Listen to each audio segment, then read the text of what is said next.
morning, everyone. It is Wednesday, February 25th. We do have some wind swell filling in today that's dropped down from the Gulf. It's not looking to get much better anytime soon, though, so today's about as good as it's going to probably get for a little while. A little bit of activity coming through Friday into Saturday from that Aleutian activity, but that stayed very far to the north. Not a lot of energy is going to be coming in. A little bit of ground swell then, though, but don't count on a whole heck of a lot. Looks like we may see something next week, but this would be from another Gulf system that would be dropping down, and models are really not agreeing on exactly what's going to happen with this.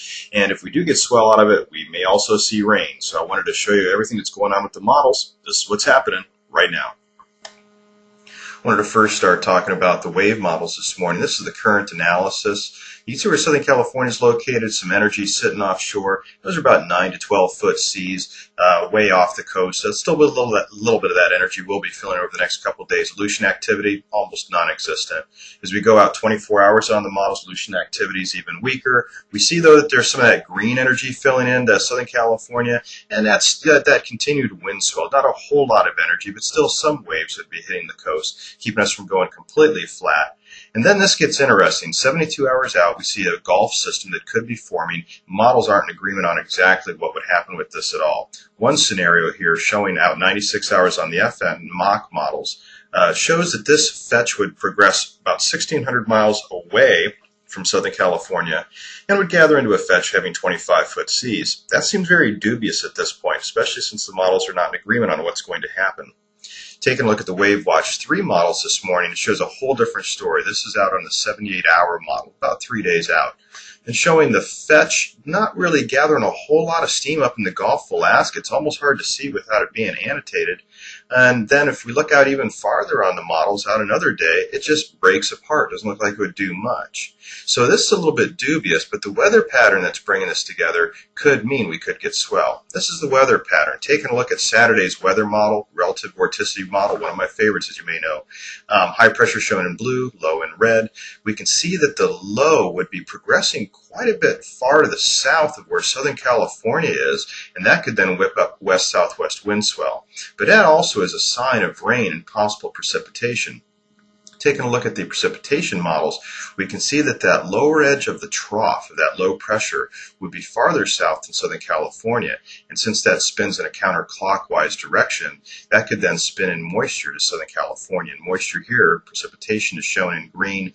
It gets stronger precipitation in the yellow and then, of course, the red. Southern California is on the dividing line of that moisture plume that would be coming in. So any precipitation chances would be a little bit hard to come by. This actually is looking out on the 2nd. This is now the 3rd, which would be on Tuesday. We can see that there's still another moisture plume that'd be sitting offshore, edge of that trough still sitting out there. So this type of a scenario could mean that, yes, we could get winds coming off this, and it could bring some rain as well.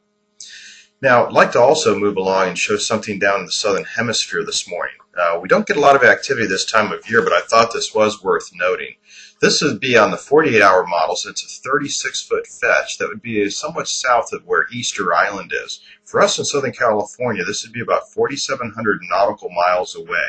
It's not moving in a very favorable direction on the models, and so there'd be a lot of angular spreading decay out of this. If we do see something, it would probably be around March 7th time frame, and it might only be knee, maybe waist high. So I got to keep an eye on this, see if anything does come out of it.